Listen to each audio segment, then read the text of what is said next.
appelle la prise de teinte en langage courant. Vous verrez que la teinte n'est qu'une partie de la couleur et nous avons la chance d'avoir Madame Kalowski qui est de chez la maison Vita avec nous, y compris pour la partie cours et qui ne se privera pas de donner des informations complémentaires et d'agrémenter la présentation d'informations complémentaires. Et cet après-midi, on pourra manipuler en particulier un certain type de teintier, puisque c'est comme ça que ça s'appelle dans le langage courant, de la maison Vita. Vous savez que Vita, c'est quand même la référence des teintiers depuis toujours. Je ne suis pas marié avec Vita, je m'en fous complètement pour vous dire la vérité, mais il faut juste dire que voilà, il y a des gens qui connaissent et qui travaillent bien. Donc comme hier, je vous disais, j'utilise tel et tel produit de chez machin et machin, je n'ai aucun problème à dire quand je trouve que quelque chose est bien, même si je n'ai pas de liens commerciaux directs avec telle ou telle société.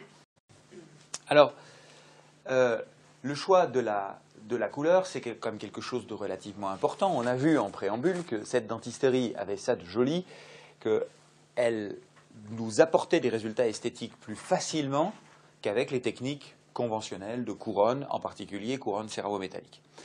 Il sera plus facile de faire un joli onlay que de faire une jolie couronne, parce que le mimétisme naturel de la restauration va faire pour beaucoup. Donc ça nous ôte une épine du pied. En postérieur, c'est très vrai. En antérieur, c'est un tout petit peu moins vrai parce que nos techniciens ont tous été éduqués, ou en tout cas pour ceux qui ont plus de 40 ans, ils ont tous été éduqués à la sauce céramo-métal. C'est-à-dire, j'ai un truc opaque que je dois cacher pour créer de la lumière qui n'existe pas, parce que j'ai une armature opaque.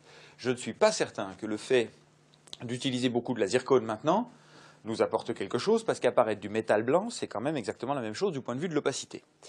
Quand on a appris et qu'on s'est formé à stratifier de la céramique sur des supports opaques, il y a un certain mode de pensée et une certaine organisation manuelle des couches de céramique pour essayer d'apporter de la lumière dans cette dent-là, qui est tout inverse de celle que vous aurez quand vous allez travailler sur un support qui est naturellement plus clair et plus translucide, comme faire une facette sur une dent qui est restaurée, par exemple, avec du composite par endroit et un support dentaire résiduel.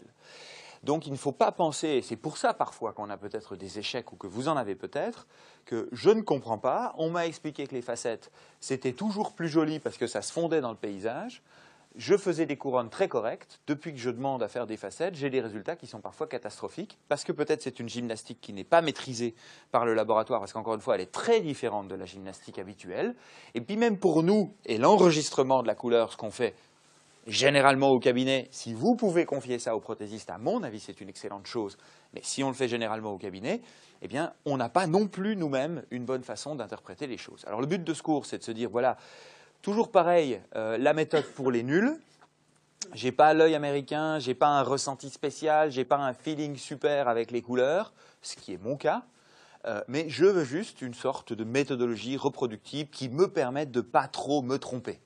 Après, les plus doués, les plus finaux d'entre nous auront des meilleurs résultats que les plus nuls. Ça, c'est toujours vrai, malheureusement. Alors, quelle importance de faire de la couleur, puisque d'après Pascal Magne, la réussite de nos restaurations dépend de la forme, encore un peu de la forme, toujours de la forme, et puis après vient la couleur. Alors ça, c'est très vrai, c'est toujours vrai, on l'a appris. Magne n'a pas inventé ce truc-là, d'autres avaient dit ça avant lui. Si la forme est plantée, vous avez beau faire la meilleure couleur, c'est planté. Si la couleur est légèrement plantée, mais que la forme est parfaite, c'est réussi, généralement. Donc il faut d'abord s'atteler à la forme.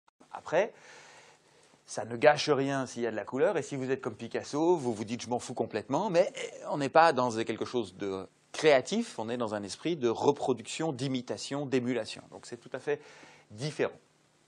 Alors, quelle importance aussi d'aller choisir des couleurs dès l'instant que bientôt 100% de nos patients seront passés par la case blanchiment. S'ils sont tous passés par blanchiment, vous allez tout avoir des teintes bleach ou A- quelque chose. En gros, blanc de blanc ou blanc de super blanc ou blanc de blanc de blanc de blanc de blanc, c'est un peu le même blanc. Donc on se trompe un peu moins. C'est un peu vrai, mais ce n'est pas tout à fait vrai.